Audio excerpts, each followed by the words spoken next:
Hi, my name is Cara Ferber.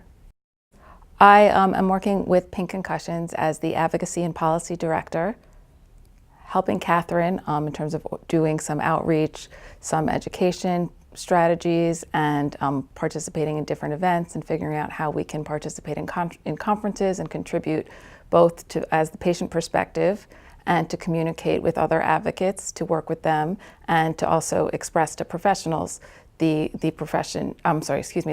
perspective and what the consequences of TBI means for, and concussions mean for women and how it impacts their lives. I was, in 2002, I was going to law school up in Ithaca, New York at Cornell. And at the end of my first year, during the spring break, when I came back to see my family and friends in New York, I drove back up to Ithaca on my own. And then a few miles from my apartment, I had a head-on collision car accident. I was unconscious. And this woman actually, who was driving by up in the road, she was a nurse, her name was Dawn Jewell, and she pulled over and once my car was totaled, and she repositioned me sort of like under the airbag and, and within the car so that I could keep breathing. And then when the ambulance and the police came, they took me to the hospital. And I suffered a traumatic brain injury, as well as had numerous internal injuries, and both broke my legs and both my arms. And it was, I was in a coma for 12 days and had, an extensive journey of rehabilitation following that. It is, I would say, partly a relief and something that I'm just very excited about, something that's really motivating for me.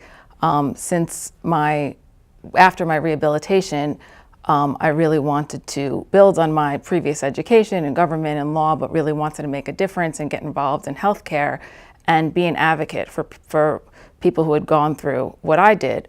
And when I was lobbying with, working with NYU and the Traumatic Brain Injury Association from New Jersey, I went to DC, and there I met Catherine and learned about PINK Concussions and was very excited, really inspired by her energy and her desire to be able to learn more and to get more women involved, girls, sort of activate, I would say, our population, to encourage more research, to get more answers, and to get more targeted treatments, to be able to help women to rehabilitate as fully as they possibly can, and really I would say develop your identity again post-injury, incorporating all aspects of your life. I think for me, when my accident happened, I was a bit, I would say, very focused on my desire to be a lawyer, and sort of that was really consumed my identity, I should say. And so when this happened, then my goals just completely shifted, and I just really had no sense of self. And so it took a long time for me to be able to accept the losses that I had. I was always ambitious and a high achiever academically, and had goals really in my career and all of that I wanted to do, and that's really how the most self-respect and value that I had came from that. So when I lost that, it was really devastating, because I was like, this is the most valuable part of me, and now that's gone.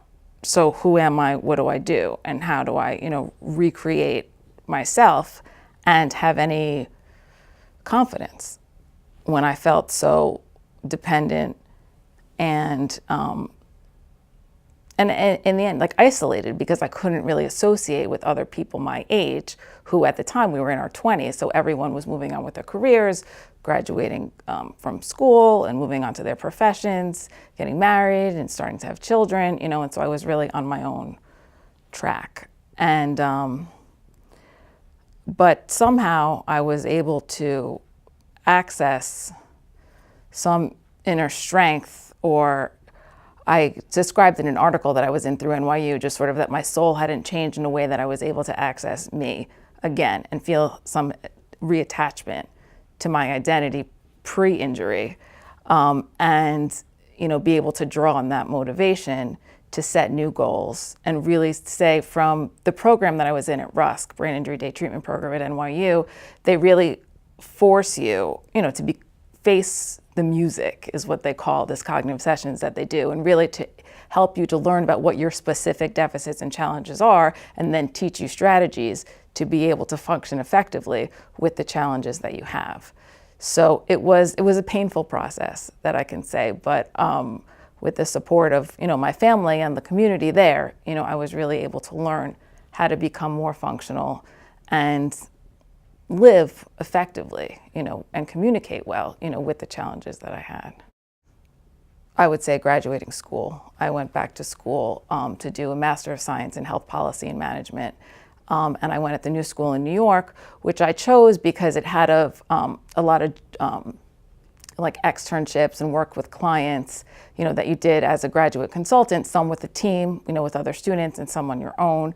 And so it gave me some, exposure to different, professional opportunities that I could do. And I was able to contribute to the team and participate. And I also did a lot of research and writing. And so I was able to, I guess, access this cognitive skills that I had using the strategies that I learned, and also working with a neuropsychologist who assisted me, and my ability to really, to just adapt and be able to learn again was just, I was thrilled. Just, to learn that I could learn again, was very exciting. And so when I was able to graduate with my master's, I was very happy.